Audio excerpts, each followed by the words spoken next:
I am officially selling my circuit bent sk1 by Diabolical Devices because I need the money right now, not because I want to get rid of this thing. This thing is beautiful and it impresses all my friends when they come into the studio. So hopefully you can see that okay. And my lighting is, I'm just doing this on the couch right now because it's speed. So on the back here, it comes with this power adapter, of course. There is a direct audio out and MIDI in, which is super useful. And you can actually choose the channels for the MIDI, but I never do. It just defaults channel 1. So that is the back of it. Actually, on the back too, I'll dim this light for a second, has a pretty cool, I think it's like laser cut logo, which is really nice. So I'm going to switch back over to the front. I can't remember if I turned this on in the video or not, but I'll turn it off real quick.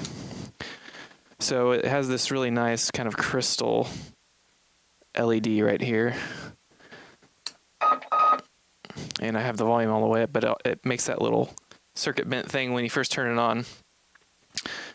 So wait, let me get some light back here.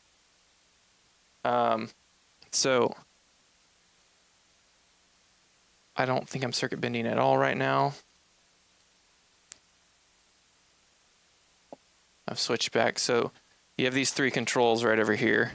And this first one, you just want to go all the way down to the bottom.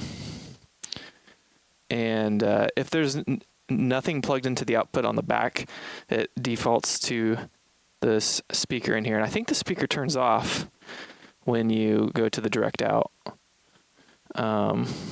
But yeah, so all the controls on the top actually have this paint job that went over all the labels. But I actually prefer that because it looks way cooler, way more futuristic, and it causes a lot of happy accidents. It takes a little bit of getting used to what this is, and you can easily look at a picture of an sk1 and know what all these buttons do. But the leaving it to chance part, it kind of creates this kind of exploration mode, which I really like. So here's the default kind of sk1 sound. So what's really cool about this, it has this matrix right here, this kind of mod matrix of circuit bending. Let me unplug all these real quick. All these come with it, of course.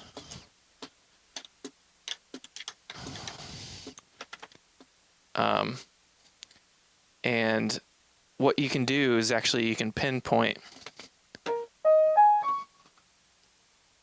specific glitches. You can just circuit bend regular if you want to, like this, just by going inside this square right here, and you get these bends.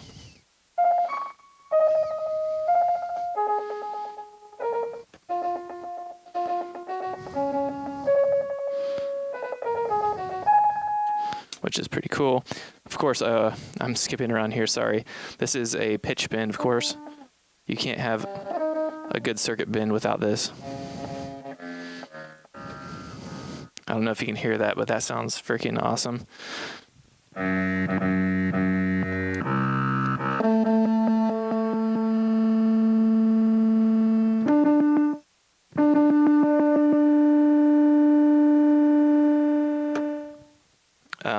The speaker itself has a character too that I sometimes just mic up because it just sounds it's super lo-fi actually when you use that.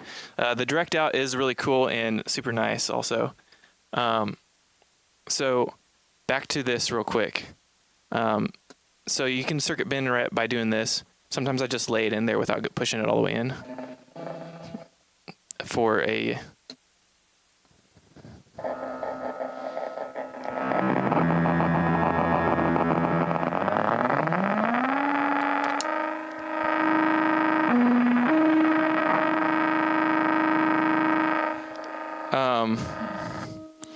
for just a quick thing, you can just do this.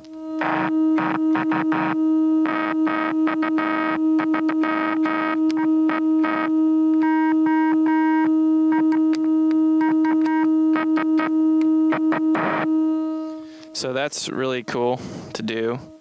And if it gets stuck inside a bend point, kind of like this, you can just easily reset it by pushing that back down. So we're back to kind of a default setting here.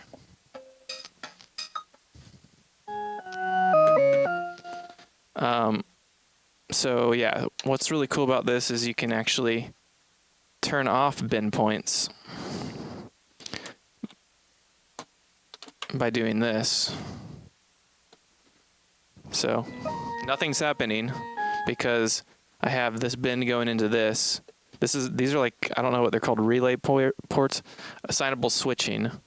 So it's going into this and it's going out and connecting. So these two are just connecting to each other, but they only connect as soon as I flip it on.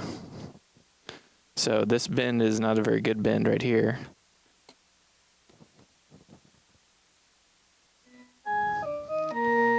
But let's find a good bend here.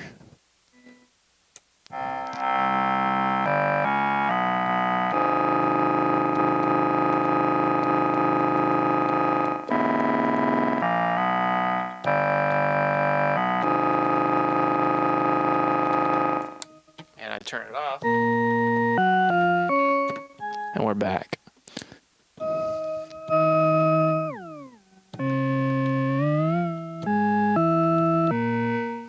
Okay, now that is how this thing works.